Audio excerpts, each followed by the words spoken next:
জুলাই আগস্টের আন্দোলনে হত্যাযজ্ঞ চলে আশুলিয়া এলাকায়। সেখানে নিহতদের একজনের পরিচয় ছিল অজানা। ওই অজ্ঞাত ব্যক্তিকে স্বামী আলামিন বলে দাবি করেন কুলসুম নামের এক নারী। হত্যা মামলা করেন সাবেক প্রধানমন্ত্রী শেখ হাসিনা সহ 130 জনের বিরুদ্ধে, যা আশুলিয়া থানায় এজাহারভুক্ত হয় 8 নভেম্বর। স্বামী হত্যার বিচার চেয়ে মামলা করলেও কুলসুমের আচরণ ছিল সন্দেহজনক। অভিযোগ ওঠে কারো কারো কাছ থেকে টাকা চেয়ে আসামির তালিকা থেকে নাম কাটানোর প্রস্তাবের। বিষয়টি অনুসন্ধানের এক পর্যায়ে র্যাবের সহযোগিতায় মিলে আল আমিনের ভাইয়ের খোঁজ।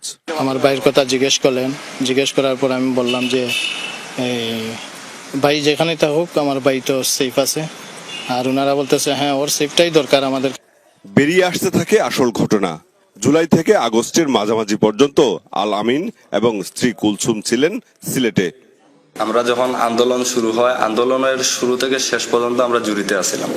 জুড়িতে আমি ওইখানে কাজ করি, আমার বাসা আছে, ওইখানেই আছিলাম। আমরা একটা পারিবারিক ঝামেলার কারণে রাগারাগি হয় ওর সাথে, ওর বাড়িতে চলে যায়।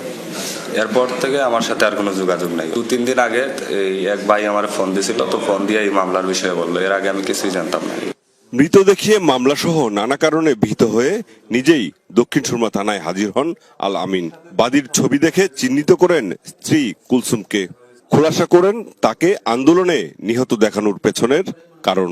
ও আমারে মৃত সাজাইয়া যে আমি 5 তারিখের আন্দোলনে মারা গেছি, ও আমারে মৃত সাজাইয়া যে লোকজনের কাছ থেকে টাকা পয়সা নিতেছে। এখন মনে করেন যে যাদের উপরে মামলা হয়েছে ওদের উপরে ওয়ারেন্ট হইলো, ওদের পুলিশ নিয়ে গেল। তারপর যখন আমি জীবিত দেখবে তখন তো আমার উপর একটা প্রেশার আসবে। এই জন্য আমি এখানে আসা। আমি এটা সুষ্ঠু সমাধান চাইতেছি। আর ও যে মনে করেন যে মিথ্যা মামলাটা করছে, এটা সুষ্ঠু বিচার চাইতেছি।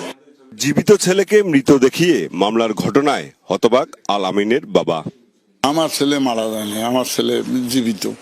এখন তুমি যে মানুষগুলোর নামে কেস করলে, এটা কি ঠিক করলে? মিথ্যা কেস একটা দিয়া আমার ছেলেরে হয়রানি করলে।